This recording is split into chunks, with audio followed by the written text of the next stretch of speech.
Let's go. Good evening, ladies and gentlemen, and welcome to Heartland Championship Wrestling. My name is Dave Little, and we are coming to you live from the Dave Cave with action from the Atlantic Wrestling Federation. Jim Lawrence, the man himself, the referee, first in line here at the turnstile. And welcome to you, my friend. Couple of minutes late getting onto the airways tonight because there was a wild tag team match from the dark matches from the preliminary show that ran long, as the team of Tracy Smothers and Tommy Wildfire Rich picked up a wild victory over the debuting team of the Bullet Club, Carl Anderson and Doc Gallows. Dave Gardner joins us here in the chat room. Tommy Rich, wrestling with a concussion, was not up to 100%. But with the help of Tracy Smothers, that team, the Wild-Eyed Southern Boys, managed to get the win over the Bullet Club. And to open the show, we saw Antonio Inoki with the Enziguri defeating Pac in our opening matchup. We've got 4 televised matches for you here tonight, as I hope to get some good matches on, but I also want to watch the Knicks and the Pacers tonight, and I know Dave Gardner has a big, I believe, a basketball broadcast planned as well. Dave Gardner, soon to be the newest owner and promoter of Legends of Wrestling in his own right, and we are looking forward to see that. In tonight's main event, it will be a grudge match, and a long-awaited grudge match, as the Mountie, Jacques Rougeau, has been looking forward to getting his hands on Chick Donovan ever since the run-in they had back at the Buckeye Bowl. And now it is going to be Chick Donovan making his in-ring debut in the Atlantic Wrestling Federation. The contracts have been signed, and Chick Donovan is here tonight in Birmingham, Alabama, to take on the Mountie in a no disqualification grudge match. We'll see a couple of number 1 contenders matches tonight for both the Atlantic Heavyweight Championship and the Atlantic Tag Team Championship. And to open our broadcast part of the show, we have a very special opening contest. Ladies and gentlemen, the following contest is scheduled for one fall, with a 30-minute time limit. Disqualification rules will be in effect. Jay Rand is joining us here for our opening matchup. Introducing first, he is accompanied to the ring by Bobby the Brain Heenan out of Robbinsdale, Minnesota. Standing at 6'3", weighing 256 pounds, this is CURT, HENNIG. And his opponent comes to you from Austin, Texas. He stands at 6'1", weighs 252 pounds. This is Stone Cold Steve Austin. So Steve Austin and CURT HENNIG, and who wouldn't have wanted to see this matchup back in the day? Set to square off in our opening televised contest. And the opening initiative role is won by Stone Cold. And Stone Cold is going to come out with a choke on the ropes. That is a power move. He is successful in getting that done. And HENNIG is being choked on the ropes. Bobby Heenan, very unhappy about that, demands that the choke be broken. And Stone Cold complies, just picks up HENNIG and dumps him with a back suplex onto the canvas. HENNIG is down and not very happy as Stone Cold maintains the offense. And a nasty stomp south of the border. Stone Cold Steve Austin continues to do damage on CURT HENNIG, and now another big back suplex. And HENNIG has had enough. He's going to roll out of the ring and down to the arena floor. And that is not going to work to his advantage. Stone Cold Steve Austin, a legendary brawler, but on a roll of 4, that is the double disqualification roll. Wild brawl erupting at ringside. Will Stone Cold be disqualified? No. Will CURT HENNIG be disqualified? No, he will not. So we go to the odd even roll. And on a roll of 6, it is CURT HENNIG winning the brawl on the arena floor with a diving clothesline off of the ring apron. Dwayne March joining us at ringside as Hennig rolls Stone Cold back into the ring and tries to put him to sleep. Sleeper hold has been applied. Stone Cold way too fresh to give it up at this point.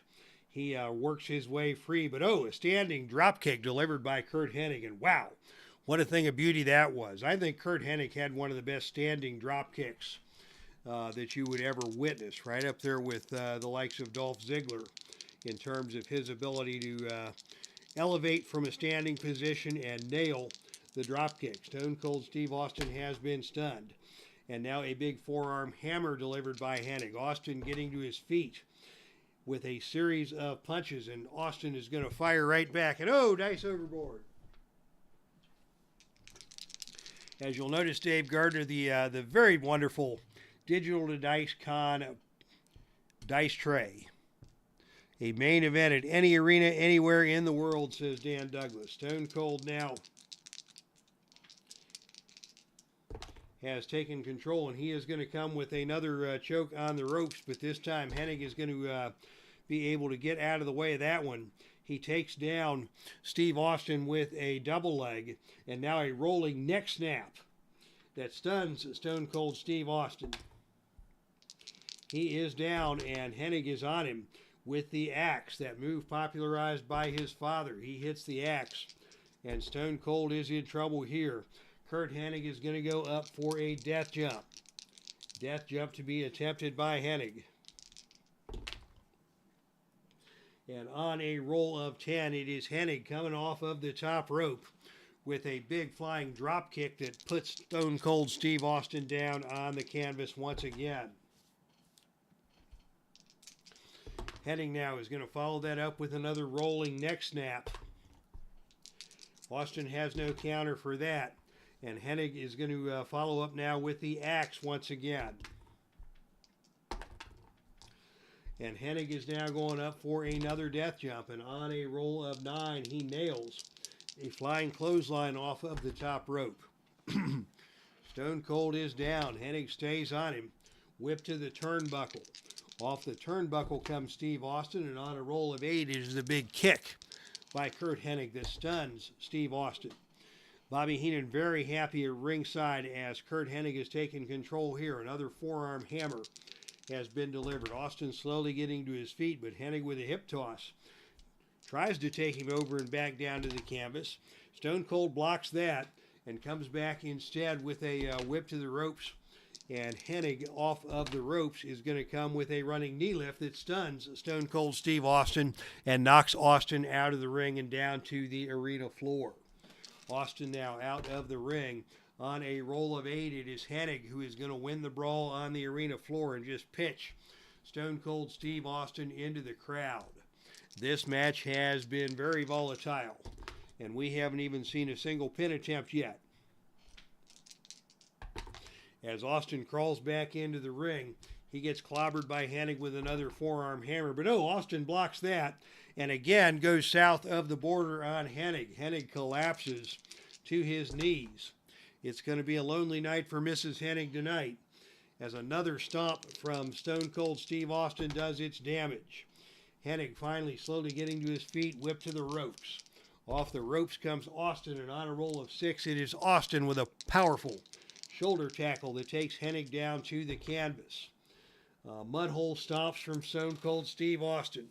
You can talk about your standing drop kick, but Stone Cold Steve Austin going to stomp a mudhole into a man and he can't do nothing about it.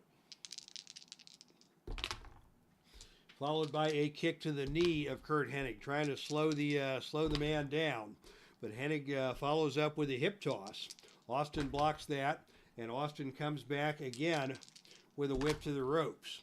And coming off the ropes, it is CURT HENNIG trying to snapmare Austin down to the canvas. Another counter by Austin and a big back suplex. Austin finally going to go for the cover. He's got a foot on the ropes. The pin roll here is snake eyes, but on a roll of 8, Hennig able to kick out. And the match will continue. Neil Lau, the #1 fan of the Heartland, joining us at ringside. As now it is Stone Cold Steve Austin thinking about a death jump. He's going to think twice about that. And instead going to go back to stomping a few more mud holes into CURT HENNIG. And HENNIG just remains in the corner against the turnbuckle. Now off the ropes comes Stone Cold Steve Austin, exploding off the ropes with a Thez press. Lefts and rights being delivered by Stone Cold Steve Austin, followed by a double middle finger salute. And HENNIG rolls out of the ring and down to the arena floor. And on the arena floor, once again, HENNIG holding his own with a pile driver onto the ring steps. CURT HENNIG has done better than expected in these forays out of the ring. And now HENNIG once again going up for a death jump. And on a roll of 6, it is Austin who catches HENNIG going up to the top turnbuckle and throws him down to the canvas. Austin now in control. Austin, another Thez press, another series of punches. HENNIG again going out of the ring, and this time it is Stone Cold who lays the smack down on HENNIG with a DDT onto the concrete floor. We may see a count out as a result of that move on a roll of 3 or lower. On a roll of 7, HENNIG able to get back into his feet and into the ring, but that is going to cost him another point of fatigue. Bobby Heenan suddenly not as happy as he once was earlier in the contest. HENNIG staggering around. Stone Cold comes at him with another Thez press, another series of punches. He's going to go for a cover here. The pin roll will be 4. And on a roll of 9, HENNIG kicks out once again. Heenan very concerned now as Steve Austin hits the stunner. The Stone Cold stunner has been hit. The pin roll here is 7. And Bobby Heenan is going to attempt interference.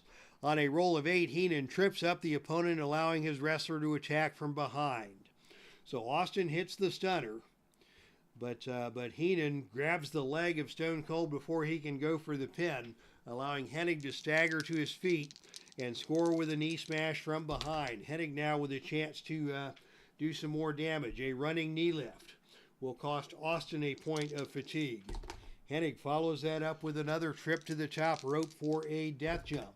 But on a roll of 4, once again, it is Austin who rolls through the death jump, covers HENNIG for a pin attempt. The pin roll here 6 or lower. He will not get the pin there, but Stone Cold has once again taken control, and now he goes back to the stunner. Bobby Heenan going for the distractor on 8 or lower is able to hit the distraction. Referee distracted as Stone Cold again goes for the pin. But HENNIG has done all he can do in this match, and Stone Cold hits the stunner once again. The pin roll now 10 or lower, and on a roll of 3, he got him. Very good match for Stone Cold and CURT HENNIG. But it is Austin getting the victory with the Stone Cold stunner after all kinds of shenanigans from Bobby Heenan at ringside. Stone Cold overcomes the odds and picks up the victory. Stone Cold, a bootleg card from Will Harrison. Special edition card number 13, Winter 2023.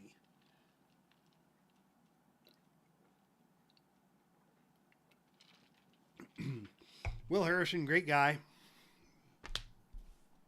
Did a lot of great bootleg work back in the day.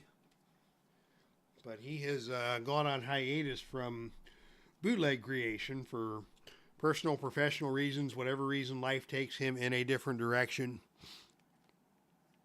And he is no longer producing bootlegs, but appreciate the efforts in creating that Stone Cold Steve Austin card. Dan Douglas weighing in. Give me a hell yeah. And now, ladies and gentlemen, we have our first Contenders match of the night. The following contest is a #1 Contenders match for the Atlantic Tag Team Championship. That's Cleveland Baseball Fan 879 first up with the hell yeah. Thank you so much, Tim, for the hell yeah.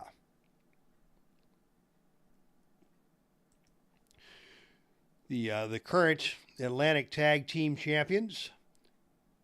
Of course, the team of Mr. Fuji and Mr. Saito, and they will face the winners of this match for the Atlantic Tag Team Championship. The following contest is scheduled for one fall with a 45-minute time limit. Disqualification rules will be in effect for this one. This is a number one contenders match for the Atlantic Tag Team Championship.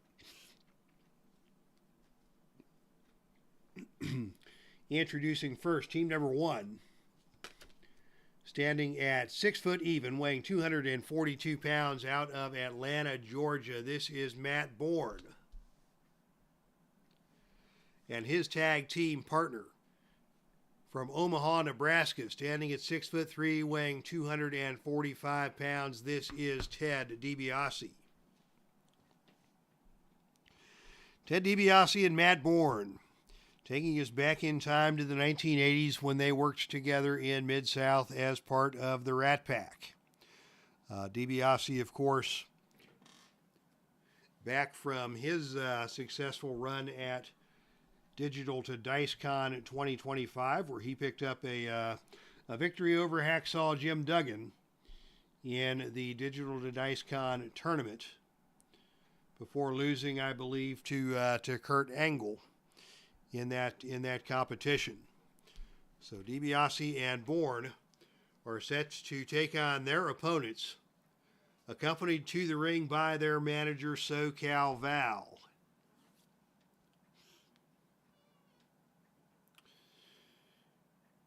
Coming to the ring from Thunder Bay, Ontario, Canada, standing at 6 foot 2, weighing 246 pounds. This is Paul Diamond. And his partner from Honolulu, Hawaii, stands at 5 foot 10, weighs 205 pounds. This is Pat Tanaka, collectively known as Bad Company, B-A-D-D Company. Of course, Diamond and Tanaka had a good run in the AWA, managed by Diamond Dallas Page, and then moved into the WWE as the Orient Express. Believe it or not, Paul Diamond, the whitest guy on the planet, they put him under a mask and made him a partner of Pat Tanaka as the Orient Express, I believe managed by Mr. Fuji, if I recall correctly. But they are now being seconded by SoCal Val at ringside. And we are ready for action here in our contenders match. We'll go ahead and use the championship dice for this one. And it will be Paul Diamond starting things off against Ted DiBiase to get this match underway. And the opening initiative roll is won by DiBiase. They come together in the center of the ring. And it is DiBiase starting things off with a hammerlock. DiBiase in control. Now goes to a rake of the eyes. Paul Diamond not happy about that. But DiBiase follows that up now with a gut wrench suplex. Up, over, and down to the canvas goes Paul Diamond. And quickly is Matt Bourne in for a double team. And on a roll of 9, a deadly elbow smash delivered by Matt Bourne. As Diamond was restrained by DiBiase, Bourne is now in the ring and in control. And Bourne comes with a knee drop onto the fallen Paul Diamond. Can Diamond make a tag? He cannot. So Matt Bourne is now on the advantage, and he goes for a jumping stomp.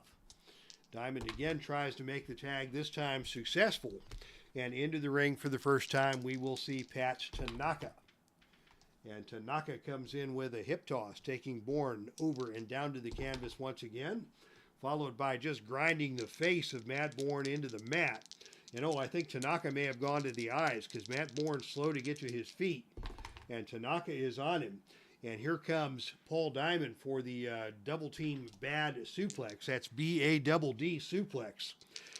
They're going to go for the cover. The pin roll here is 5 or lower. And on a roll of 10, Matt Bourne able to kick out.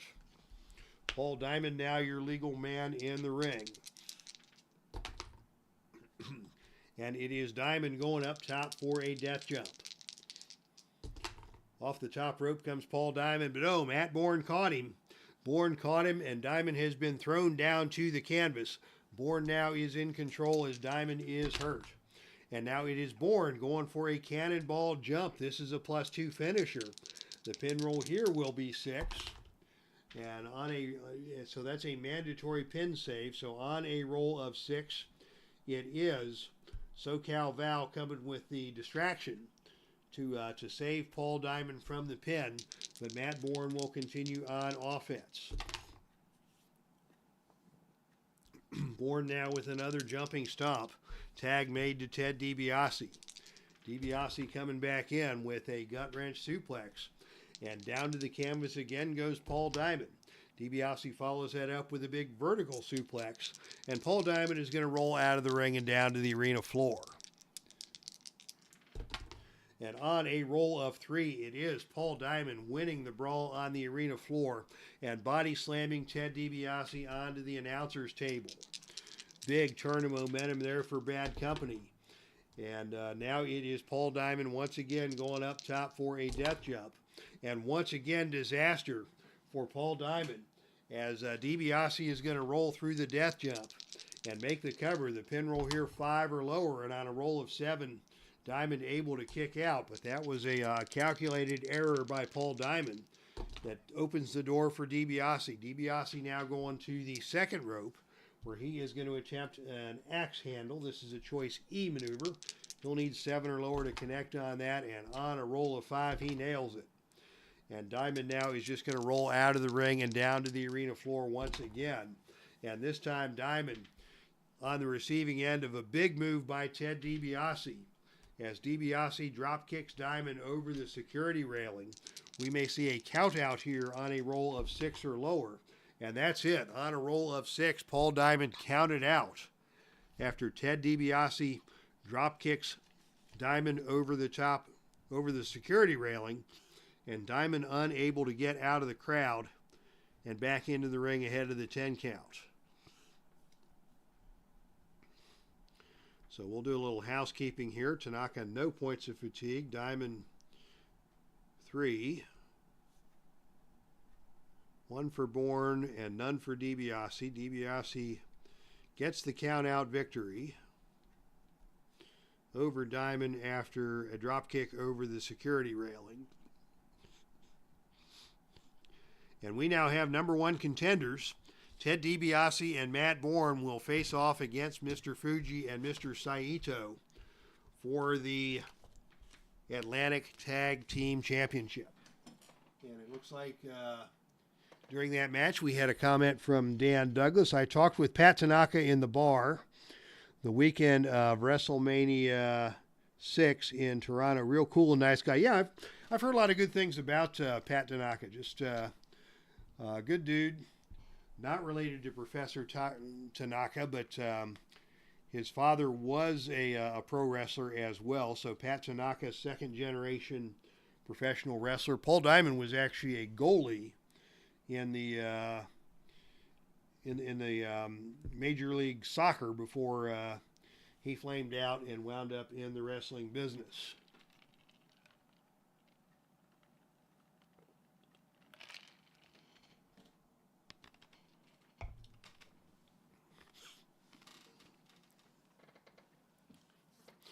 All right, we've got another number 1 contenders match in store for tonight.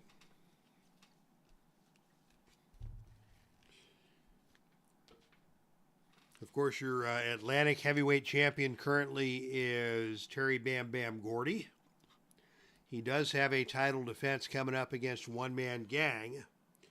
But once that title defense is completed, there will need to be a new number 1 contender crowned.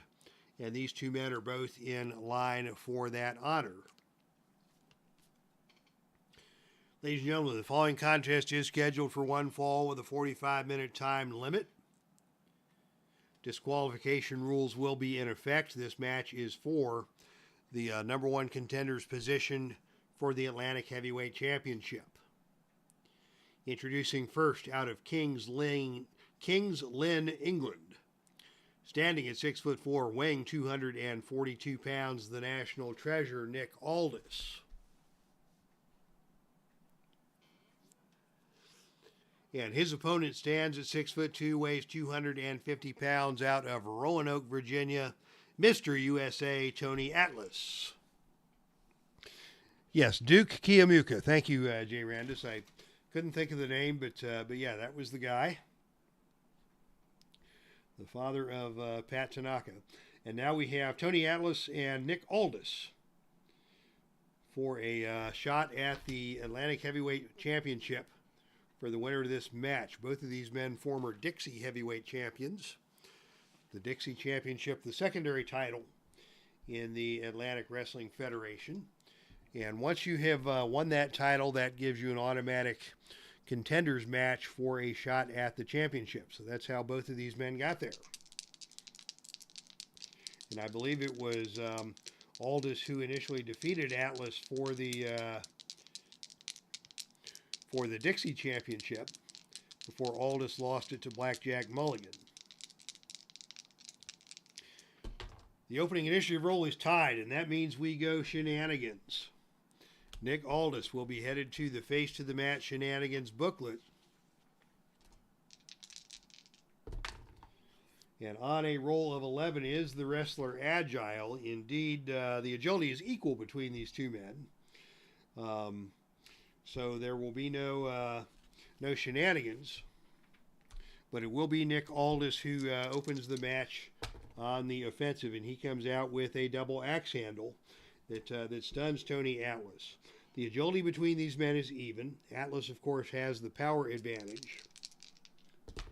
And they both are pin rating of 2. Now, Nick Aldis comes with a whip to the turnbuckle, and that's good for Aldis, as Atlas on a turnbuckle roll of C is crushed by a big kick by Aldis. Aldis maintains control and goes with a knee to the back. Atlas trying to shrug off that knee to the back, but Aldis right on him with a bow and arrow submission move. And immediately Tony Atlas rolls out of the ring and down to the arena floor. Atlas on the arena floor on a roll of 11. That's a big move by Nick Aldis, as Aldis drops Tony Atlas' stomach first across the security railing. We may see a count out here on a roll of snake eyes. We will not, but Tony Atlas will eat a point of fatigue. And Aldis maintains the offensive. Aldis now going for a tombstone. He's going to go for the cover once again. The pin roll now is 3, but on a roll of 5, it is Atlas who is able to kick out. And now it is Aldis going up for a death jump. Aldis relentless here on the offense early in this match, but on a roll of 5, it is Atlas who is able to grab Nick Aldis and throw him off of the top rope and down to the mat. Atlas follows that up.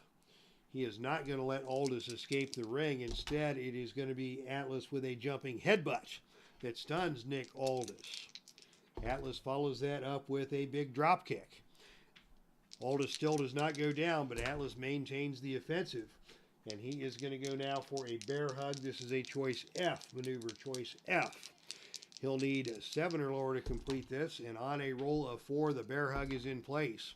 And Aldis is hurting. Atlas remains on the offensive with another big drop kick. Aldis maintains his feet. He's showing good resiliency here. Atlas going once again for the bear hug. This time, Aldis able to reverse that. And it is Aldis coming back with a big suplex. Up, over, and down to the canvas hard goes Tony Atlas. And now another big superplex as Aldis takes Atlas up to the top rope and superplexes down into the center of the ring.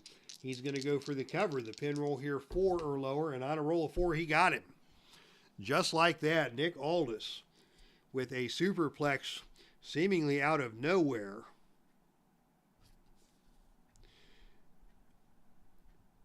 Has scored the pin, once again defeating Tony Atlas.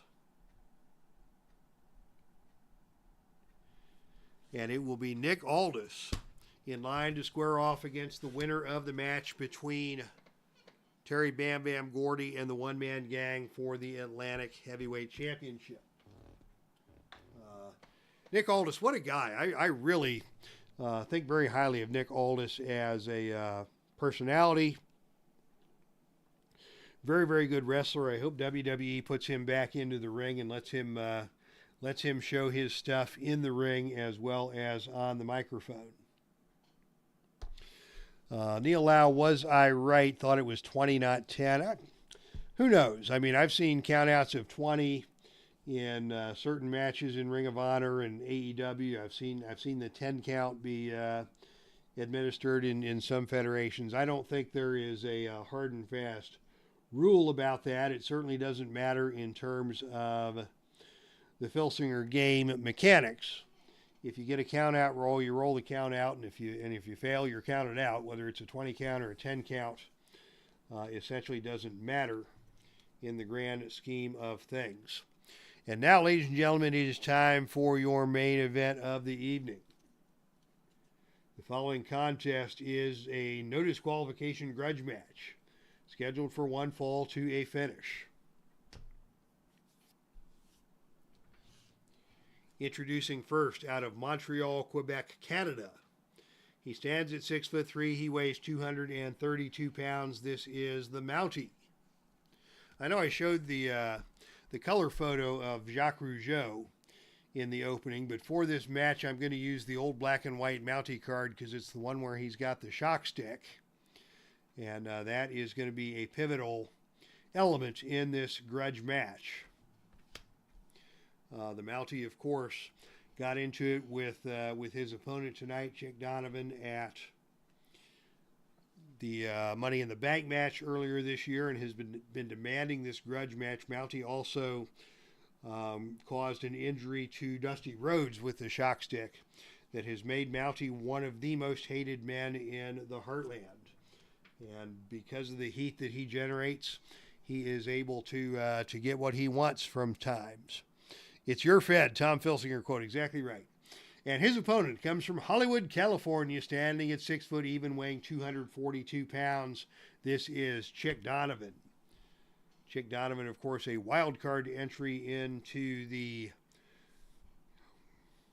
Buckeye Bowl, and acquitted himself very nicely. Stayed in the ring for quite a while. Went head to head with some of the greats of the sport, including the Mountie, and things got a little heated between Chick Donovan and the Mountie at the Buckeye Bowl, and now they are facing off in Birmingham, Alabama, in a grudge match here in tonight's main event. And the opening initiative role is won by the Mountie. He always gets his man. Yeah, when they used to put the dubbed sound effects for the shock stick. Yeah, that was hilarious and cringeworthy. They come together in the center of the ring, and it is the Mountie with a clothesline, taking Chick Donovan down to the canvas. But Chick Donovan gets right back up. Level 2 reversal, and a double thrust to the throat of Chick Donovan. He is not going to be bullied. They come together once again, and this time it is the Mountie with a thumb to the eye. That wasn't nice, but it was effective. Donovan staggers back, and Mountie is on him with a whip to the turnbuckle. Off the turnbuckle comes Chick Donovan, and on a roll of 12, it is an incredible neck-breaking clothesline delivered by the Mountie that puts Chick Donovan down on the canvas.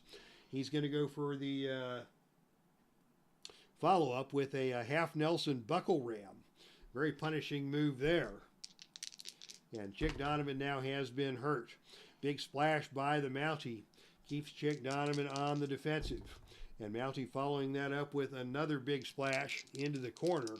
And Chick Donovan is none the worse for wear. And here is Mountie rolling over Chick Donovan into the Boston Crab. The Boston Crab applied by the Mountie. Chick Donovan in all kinds of pain. But he refuses to give it up. And now it is the Mountie going to the shock stick. That is a +2 finisher. There is no disqualification in this match. So we can see the pinfall right here on a roll of 6 or lower, and on a roll of 4, he got him. So Chick Donovan immediately falls prey to the shock stick.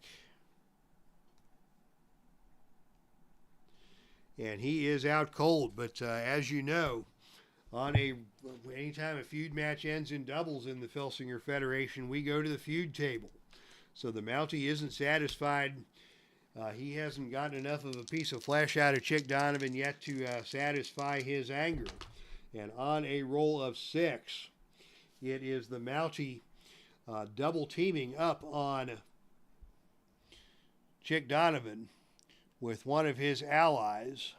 Let's see, who are the Mountie's allies? I believe Angelo Mosca would be an ally of the Mountie. So the Mountie and Angelo Mosca double teaming up on Chick Donovan. And it is a rough road to hoe for Chick Donovan, as he has been incapacitated here by the shock stick, and he is now taking a beating. But oh, ladies and gentlemen, there is a commotion, and out of nowhere, it's Dusty Rhodes coming to the ringside. Dusty Rhodes, we haven't seen him in a number of months, ever since he was injured by the Mountie, but Dusty Rhodes is back, and he is throwing hands with the Mountie. Rhodes and the Mountie duking it out. Rhodes and the Mountie back and forth. On the gut check roll, Dusty Rhodes wins the gut check roll, and he knocks the stuffings out of the Mountie with a bionic elbow, and that sends the Mountie scurrying for cover. Running away like a scalded dog is the Mountie, grabbing his shock stick. Angelo Mosca is going to beat feet, and he's going to make a business decision and live to fight another day, as Dusty Rhodes has rescued Chick Donovan here in your main event, Birmingham, Alabama, the scene of the return to action of Dusty Rhodes. After being injured by the Mountie, Dusty Rhodes is back, and he is on the warpath. These two will square off again in a grudge match. And I believe we're going to schedule that for the 4th of July at Freedom Festival 2025. All right, so that is your big conclusion, with the Mountie running for cover as Dusty Rhodes has returned from injury, and he is back, and he is an angry American dream, and it is going to be the Mountie who pays the price. Dusty needs to keep his nose out of the Royal Canadian Mounted Police business, says Dan Douglas. Yeah, I'm sure if Jeff Stafford were with us, he would be in no mood to see Dusty Rhodes, because Jeff Stafford, as we know, always roots for the bad guys. All right, yeah, we did have a comment. Thank you, Jim, for different count-out rules for different promotions. A count-out is a count-out, whether it's 10 or 20. He uses a 10 count as well. So, yeah, it's up to you, promoter. Do as you wish. All right, thank you, everybody, for tuning in tonight. Fun show. Congratulations to Dusty Rhodes on his return to action. Congratulations to Nick Aldis and the team of Ted DiBiase and Matt Bourne for winning their #1 contenders matches and picking up opportunities to wrestle for their respective championships. All right, we are going to finish up there. Thank you to everybody for tuning in. Dan Douglas, I believe Dan, a new face. I'm not sure if we've seen you here before, but welcome. Jim Lawrence, Neil Lau, Jay Randis, Cleveland baseball fan 879. Tim was with us, Dwayne Martz, and Dave Gardner, all part of the action here tonight from Birmingham, Alabama. Al, Red Sox fan, weighing in as well. Good to see you, my friend. Thanks for tuning in, and thanks for stopping by to say hello. We are signing off now just in time for the Knicks Pacers showdown here tonight. Looking forward to seeing that. Also going to be checking out Dave Gardner's stream later tonight. Lots of great channels. Al, Red Sox fan, of course, has a great channel. Be sure to check him out as well. So once again, thank you one and all for tuning in tonight. That's our stream, and I am out of here.